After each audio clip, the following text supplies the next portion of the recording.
ವೀಕ್ಷಕರೇ ನಮಸ್ಕಾರ.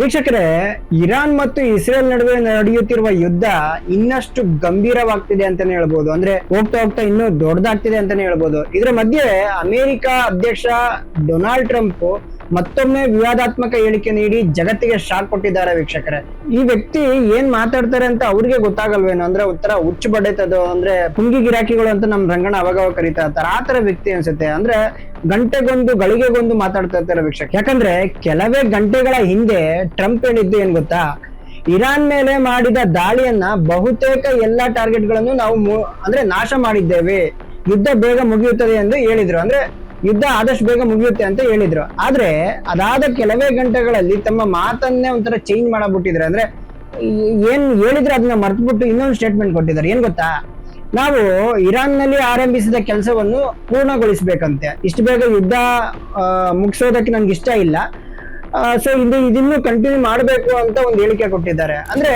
ಯುದ್ಧ ಬೇಗ ಮುಗಿಯುವುದಿಲ್ಲ ಎಂಬ ಸೂಚನೆಯನ್ನು ಕೊಟ್ಟಿದ್ದಾರೆ ವೀಕ್ಷಕರೇ. ಇದಕ್ಕೆ ಪ್ರಮುಖ ಕಾರಣ ಏನಂತಂದ್ರೆ, ಅಮೆರಿಕದ ಇಂಟೆಲಿಜೆನ್ಸ್ ರಿಪೋರ್ಟ್ ಪ್ರಕಾರ 2 ವಾರಗಳ ಭೀಕರ ದಾಳಿಗಳ ನಂತರನು ಇರಾನ್ ಸಂಪೂರ್ಣವಾಗಿ ದುರ್ಬಲವಾಗಿಲ್ಲ. ಅಂದ್ರೆ ಇನ್ನೂ ಸ್ಟೇಬಲ್ ಆಗಿದೆ, ಸ್ಟ್ರಾಂಗ್ ಆಗಿದೆ, ಅವ್ರಿನ್ನೂ ಅವರ ಶಕ್ತಿನ ಕಳ್ಕೊಂಡಿಲ್ಲ, ಇನ್ನು ಒಂಥರ ಸ್ಟ್ರಾಂಗ್ ಆಗಿದ್ದಾರೆ. ಇರಾನ್ ಸೇನೆಗೆ ಮತ್ತು ಏರ್ ಡಿಫೆನ್ಸ್ ವ್ಯವಸ್ಥೆಗೆ ಹಾನಿ ಆಗಿದೆ, ಹೌದು, ಆದ್ರೆ ಇರಾನ್ ಸರ್ಕಾರದ ವ್ಯವಸ್ಥೆ ಇನ್ನೂ ಬಲವಾಗಿ ನಿಂತಿದೆ ವೀಕ್ಷಕರೇ. ಇದರ ನಡುವೆ ಇರಾನ್ ತನ್ನ ದಾಳಿಗಳನ್ನ ಗಲ್ಫ್ ರಾಷ್ಟ್ರಗಳ ಮೇಲೂ ಕೂಡ ಮುಂದುವರೆಸಿದೆ ವೀಕ್ಷಕರೇ. ಹಾರ್ಮುಜ್ ಜಲಸಂಧಿಯಲ್ಲಿ ವಾಣಿಜ್ಯ ಹಡಗುಗಳ ಮೇಲೆ ಮಿಸೈಲ್ ದಾಳಿ ನಡೆಸಲಾಗಿದೆ. ಒಮಾನ್ ಮತ್ತು ಇರಾಕ್ ಸಮುದ್ರ ಪ್ರದೇಶದಲ್ಲೂ ಟ್ಯಾಂಕರ್ಗಳ ಮೇಲೆ ದಾಳಿ ಮಾಡಲಾಗಿದೆ ವೀಕ್ಷಕರೇ. ಇದರಿಂದ ಜಗತ್ತಿನ ತೈಲ ಸರಬರಾಜಿಗೆ ದೊಡ್ಡ ಸಮಸ್ಯೆ ಉಂಟಾಗಿದೆ ವೀಕ್ಷಕರೇ. ಏನೇನೆಲ್ಲ ಮಾಡ್ತಾ ಇದ್ದಾರೆ ನೋಡಿ, ಅಂದ್ರೆ ನಮ್ಗೆ ಅರ್ಥನೇ ಆಗ್ತಾ ಇಲ್ಲ. ಅಂದ್ರೆ ಒಂದ್ ಕಡೆ ಯುದ್ಧ ಮುಗ್ದಿದೆ ಆಲ್ಮೋಸ್ಟ್ ಅಂತ ಹೇಳ್ತಿದ್ದಾರೆ, ಇನ್ನೊಂದ್ ಕಡೆ ಇಲ್ಲ, ನಾವಿನ್ನೂ ಕಂಟಿನ್ಯೂ ಮಾಡಬೇಕು, ಯುದ್ಧ ಇನ್ನೂ ಮುಗ್ದಿಲ್ಲ, ಇನ್ನು ಕಂಟಿನ್ಯೂ ಮಾಡ್ತೀವಿ ಅಂತ ಹೇಳ್ತಾ ಇದ್ದಾರೆ. ಒಂದೊಂದ್ ಟೈಮಲ್ಲೂ ಒಂದೊಂದ್ ತರ ಮಾತಾಡ್ತಾ ಇದ್ದಾರೆ. ಗೊತ್ತಿಲ್ಲ ಎಲ್ಲಿವರೆಗೂ ಹೋಗಿ ನಿಂತ್ಕೊಳ್ಳುತ್ತೆ ಅಥವಾ ಇನ್ನೂ ಎಷ್ಟು ದಿನ ಕಂಟಿನ್ಯೂ ಆಗುತ್ತೆ ಇದು ಯುದ್ಧ ಅಂತ. ಹಾಗೆ ಇರಾನ್ ಸ್ಪಷ್ಟವಾಗಿ ಹೇಳಿದೆ, ಇಲ್ಲಿ ನಮ್ಮ ಆದೇಶ ಪಾಲಿಸದೇ ಇದ್ರೆ, ಅಂದ್ರೆ ನಾವ್ ಹೇಳೋ ಮಾತನ್ನ ನೀವು ಪಾಲಿಸದೇ ಇದ್ರೆ, ಹಾರ್ಮುಜ್ ಜಲಸಂಧಿಯಲ್ಲಿ ಹಡಗುಗಳು ಬಂದ್ರೆ ಅವನ್ನ ಮುಳುಗಿಸ್ತೇವೆ, ಅಂದ್ರೆ ಅದ್ ಯಾವ್ದು ಬಿಡೋದಿಲ್ಲ, ಒಡೆದು ದಾಳಿ ಮಾಡಿ ಬಿಸಾಕ್ತಿವಿ ಅಂತ ಹೇಳಿಕೆ ಕೊಟ್ಟು ಅಥವಾ ಎಚ್ಚರಿಕೆ ಕೊಟ್ಟಿದೆ ವೀಕ್ಷಕರೇ.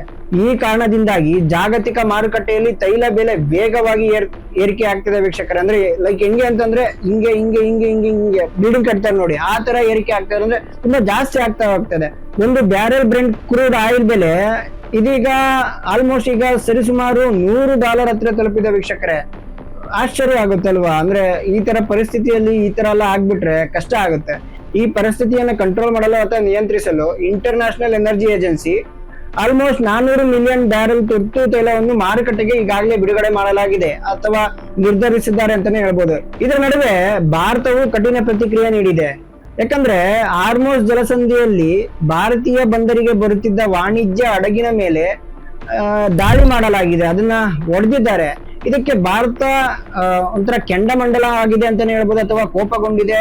ಇದಕ್ಕೆ ಭಾರತ ಖಂಡಿಸಿದೆ ಅಂತಾನೆ ಹೇಳ್ಬೋದು ವೀಕ್ಷಕರೇ. ವಾಣಿಜ್ಯ ಹಡಗುಗಳ ಮೇಲೆ ದಾಳಿ ಮಾಡಿರುವುದು ಅಥವಾ ನಿರಪರಾಧ ಸಿಬ್ಬಂದಿಯ ಮೇಲೆ ದಾಳಿ ಮಾಡೋದು ಅಥವಾ ಅವರ ಜೀವಕ್ಕೆ ಅಪಾಯ ಉಂಟು ಮಾಡೋದು ಸರಿಯಲ್ಲ ಅಂತ ಭಾರತ ಹೇಳಿಕೆ ಕೊಟ್ಟಿದೆ.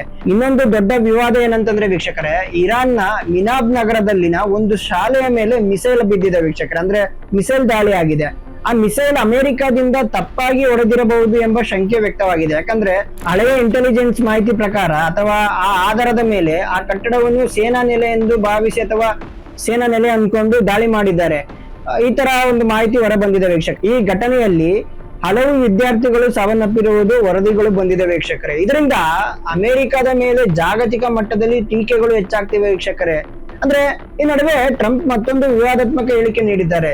ಅಮೆರಿಕಕ್ಕೆ ಇದು ಒಂದು ದೊಡ್ಡ ಯುದ್ಧವಲ್ಲ ಎಂದು ಹೇಳಿದ್ದಾರೆ. ಈ ಹೇಳಿಕೆ ಕೂಡ ಜಾಗತಿಕ ಮಟ್ಟದಲ್ಲಿ ತೀವ್ರ ಟೀಕೆಗೆ ಕಾರಣವಾಗಿದೆ ವೀಕ್ಷಕರೇ. ಒಟ್ಟಿನಲ್ಲಿ ನೋಡೋದಾದ್ರೆ ಈ ಯುದ್ಧ ಇನ್ನು ದೀರ್ಘಕಾಲ ಮುಂದುವರಿಯುವ ಸಾಧ್ಯತೆ ಕೂಡ ಇದೆ. ಅಂದ್ರೆ ಎಷ್ಟು ದಿನಗಳ ಕಾಲ ಇನ್ನು ಕಂಟಿನ್ಯೂ ಆಗುತ್ತೋ ಗೊತ್ತಿಲ್ಲ, ಇನ್ನು ಮುಂದಕ್ಕೆ ಹೋಗುತ್ತೆ. ಒಟ್ಟಿನಲ್ಲಿ ಇದು ಸದ್ಯಕ್ಕೆ ನಿಲ್ಲುವ ಸೂಚನೆ ಅಂತೂ ಕಾಣ್ತಾ ಇಲ್ಲ.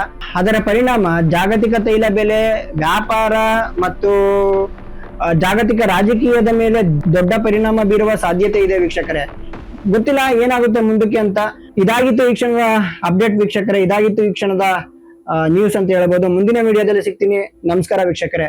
3 ಡಾಟು 1 ಗೀಟು. ಸಿಗೋಣ.